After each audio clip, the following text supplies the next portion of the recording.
პირადად მე ბატონი იოსავა შემპირდა, რომ ამ თემას გონივრულ ვადებში ერთი თვე მაქსიმუმ ორ თვეში მიიყვანდა ბოლომდე. მე დღეს ხმამაღლა ვაცხადებ, იძულებული ვარ ხმამაღლა ვთქვა. ბატონი იოსავა ისე გადავიდა ახალ თანამდებობაზე და მგონი დაალწინაურეს, რომ მან თავისი პროკურორის სიტყვა არ და ვერ შეასრულა. აი ზუსტად გავიდა ერთი წელიწად, ზუსტად აი ამ ნოემბრის თებერვალში მოხდა ამის დატაცება შარშა.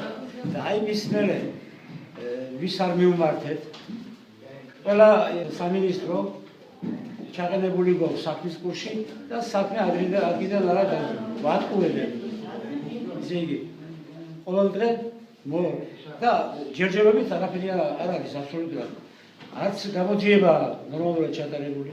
წყლის მილები ერთი წლის უკან ამოიღეს, რამოდენიმეჯერ ჩვენ ხალხი შევაწუხეთ შემდგომი ორგანოები, ვის არ მიუმართეთ, მაგრამ საქმე ადგილიდან არ იზრდის.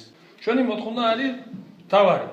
გვინდა იმ მილების დაბრუნება უკან. დანარჩენი არაფერი არ გვინდა ჩვენ. მხოლოდ და მხოლოდ სამართლიანობის აღდგენა არ შეჩევით, როგორც ამას სამთავრობა აკეთებს. ისე კი არა, რომ აღდგეს სამართლიანობა და ჩაალაგონ ის ტრუბები, საიდანაც ამოიღო. ჩვენ მივმართავთ ახალ პროკურორს, დაინიშნა ახალი პროკურორი ბატონი გიზო უბილავა, მასთან მოითხოვს მოსახლეობა შეხვედრას, ჩვენი ორგანიზაციის წარმომადგენლებით შეხვდებიან, აუცილებლად დააყენებენ ამ საკითხს და უკვე სხვა გზა არ რჩება, პროკურორმა მოსახლეობას უნდა განუცხადოს.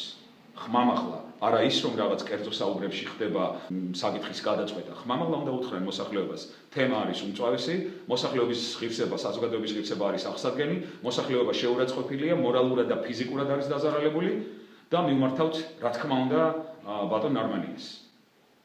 არ შეიძლება მინისტრი შემთხვევით მოხვედრილი გამგებლის მოვალეობის შემსრულებლის თოლორაიას ტყუილებით იყოს შთაგონებული და მინისტრი ინფორმაციას შემთხვევით გებულობდეს თავისი სამინისტროს ბალანსზე რიცხული ქონების დატაცებასთან დაკავშირებით. მე პირდებოდეს ხალხს, რომ მიიღებს ძალიან მნიშვნელოვან ზომებს ამ ყველაფრის საკომპენსაციოდ და არაფერი არ არის გაკეთებული ლამის 5 თვის თავზე, მას შემდეგ რაც მე ნარმანია ჩავაყენე. ძალიან მწყდება გული. ის ნარმანია ჩემი მეგობარია, ყველასთან ძალიან კარგი დამოკიდებული მაქვს ჩემი მოღვაწეობიდან გამომდინარე, მაგრამ სიმართლე ყველაზე დიდი მეგობარი უნდა იყოს. დიდი მადლობა.